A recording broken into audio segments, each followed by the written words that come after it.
So listen, every instrument we don't just directly depend on its one and only one reading.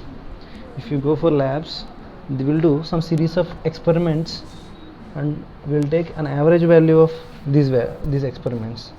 So why we are doing so?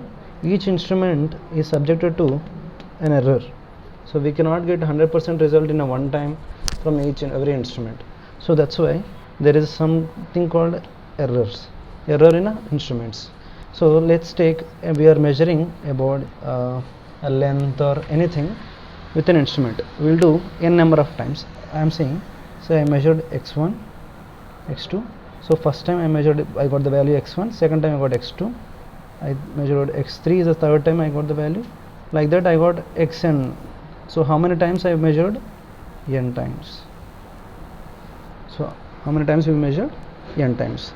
So the measured value, the mean value of all this is summation x1 plus x2 plus and so on plus xn by n is a value of average or mean value. Okay, so mean value. So next we are going to see absolute errors. What is the error? Absolute error is delta x1 is nothing but mod of x1 minus x average. So this is the absolute error. See, x1 is a measured value and x average is the average value of all the measured values. So if we subtract, we are going to get delta x1, absolute error. Delta x2, this mod indicates if it is minus also it will be plus. So mod of x2 minus x average and so on. So delta x3 and delta xn is equal to mod of xn minus x average, all are modulus.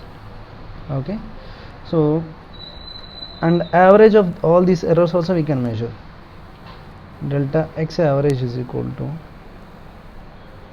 delta x1 plus delta x2 plus and so on plus delta xn by how many? N. So this is the average absolute error. This is the absolute error also, there is an average absolute error. Understand? So relative and percentage error. Relative and percentage error are, relative error we are seeing. Relative error is delta x average by x average.